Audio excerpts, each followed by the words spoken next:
Hello and welcome to episode 8 of World War Wonders. Sorry it's been a little longer than I'd hoped. Usually I try and do them like every half week, like kind of 4 or 5 days, but I had a busy weekend and could only get round to doing the voiceover now. I did play the games quite a while ago, but yeah, didn't get the opportunity to do the kind of post-commentary. We're back now trying to progress further with the non-rare gold team of Germans, Hungarians and Austrians. Just trying to remember the nations then. It's not been that long, Dill, calm down. But yeah, you see a very stale first half in this first game. The only shot I could show you really. Yeah, coming in at half time 0-0. Only one moment of note really shows how little happened. We get a chance of a Yilmaz that really he should be burying, especially in a game like this where we struggle to get chances, and it kind of almost, it's poetry that the first goal isn't even actually scored by a player, it's an own goal. At the back post there, but he does equalise. Just one ball is all it took. I don't know, I'm acting like I'm Dua Lipa there. We get it down to Puskas outright. He does get on the right side of his man. He's actually faster than, I mean, I know his pace is quite high, but when he gets in those positions he's pretty kind of rapid off the mark, more than I'd think so. Like, he's very quick on the turn, kind of his acceleration, and I don't know what his agility is, but they seem to be no assets at the end of the day. I know I'm still only playing in Div 5, but it's just about turn of speed at the end of the day, and he seems to have that in abundance. He gets into our box again here. I'm trying to stop the cutback. If anything, I'll get out of the way. That's a header from inside the 6-yard box. I think I mess up there, and what a way to lose that would be. Late on to just give it in our own box. We survive that and start to go down the right hand side. Selec finds the Peter Puskas and move it further over to the left to Yilmaz. Moves it again, one over to Yaziki. He tries to get down the wing now. He's a bit of space for his man. See the ball through to Yilmaz, and that is a good finish from him this time.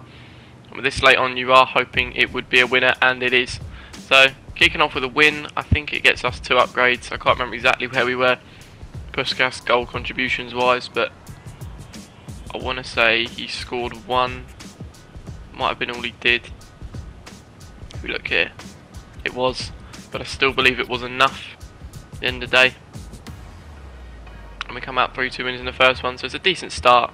It's kind of hard earned as well, as you saw. It was quite a stale game in general.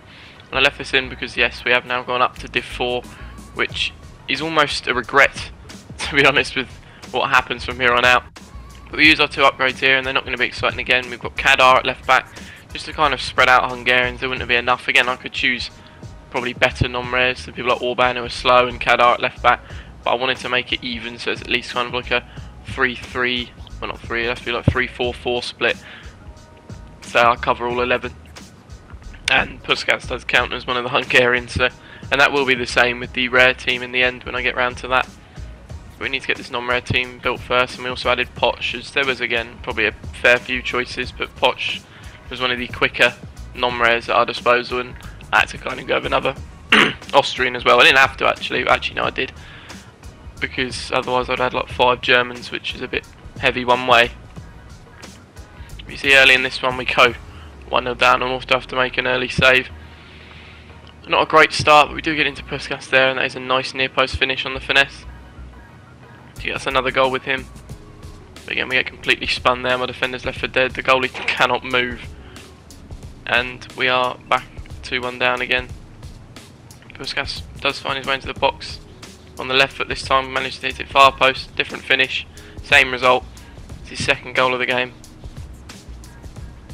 We get into the box again here, the pull back, it probably could have been a better finish from Yilmaz, but it's one of those where I feel like I have to take it first time, because like the ball in, it's quick, it's fast, just get it off, but realistically maybe it would have been better suited taking a touch, but it's hard to kind of think to take a touch in those kind of positions. You just think, I'm in the box, I've squared it, get the shot off, score.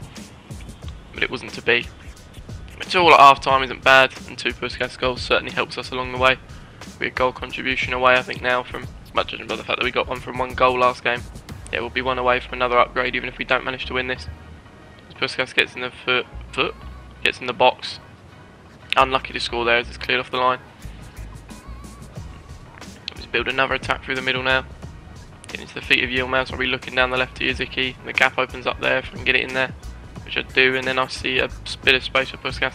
Not the ideal pass, I probably wanted it more into the space so I could just finish it easier with Puskas, but I have to sell someone a bit of a fake, and it is a very good finish to be fair from Ferenc to get his hat-trick.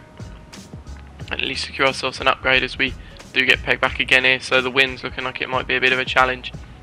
As he comes forward again here, cannot do enough to stop that one, no one's fast enough, and he does in fact take the lead. And late on here I'm thinking here's my chance to get an equaliser at least. That one doesn't go in, I try and pull it back again if I can, which I do. That one doesn't go in, loose ball. I'm thinking, can I just get on something? You think he's just going to smash it home there, but decides to hurdle it instead. So how we didn't score there I don't know. And we do come out 4-3, well, losers, which again the draw doesn't actually do much for us upgrade wise, but at the end of the day you just want to avoid every defeat you can. But that's not to be in this one, as we do come out 4-3 losers quite late on, and obviously you see even later on we could have pegged them back, but as we saw it wasn't to be. We do get the upgrade from the Puskas hat-trick, and we do put Baumgartlinger in here at CDM. So again, I think kind of around the halfway mark now, we're getting there with this team. Winning with it may actually be harder than I'd like it to be, essentially. Now moving up to Div 4, which you can see our first game in it we happened to lose. And yeah, just the non-red team, as much as I'm calling them upgrades, are arguably downgrades in most positions from the Turkish team. But it's kind of just to follow the progression of World War I essentially, and go from Turks to like the more prominent armies of the Austro-Hungarian and the Germans. But it will leave us in a bit of a dodgy place, especially at the moment where the chemistry's a bit all over the place as well. I've been trying to kind of keep it as intact as I can, but it's not an easy thing to do.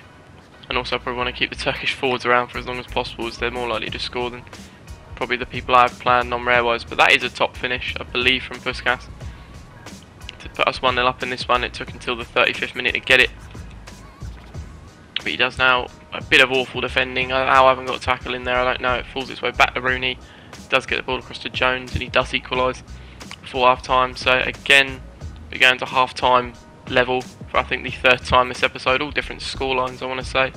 We had a 0-0, 2-2 and a 1-1, but yeah, Puskas has supposedly been a handful with his one goal. You see the stats there are heavily in our favour. I don't know how we didn't make more of it, although there wasn't too many chances to show you, to be fair. I do a poor job again of getting a tackle in or getting the ball off him, and he does play the easy sweat pass once again, which I don't blame people for doing. Obviously it's a massive FIFA thing over the years that it's supposedly sweaty and borderline toxic thing to do, but I don't blame anyone for guaranteeing a goal. They happen in real life.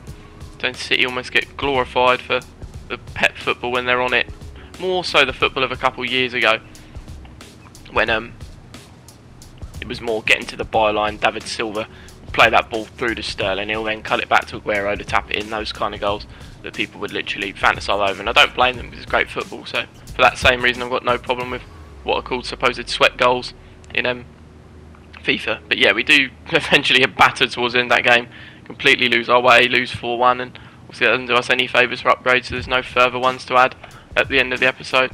You can see here Puskas' record is still immense at 79 contributions now in 24 games, and like I said, we started to even out the wins and losses. We did ruin it a bit there by losing one more than we won. It's not an awful place to be, and hopefully we don't struggle as much as we did towards the end with the Div 4 games. Also, we are still in Div 4, so having to play some rivals outside of this, it's kind of pushed me further into it, so we've certainly not made it easy for ourselves now. Hopefully the non-rares can pull it out of the bag a bit more, we can get more upgrades and get moving on with them really. But thanks for watching, and I'll see you next time.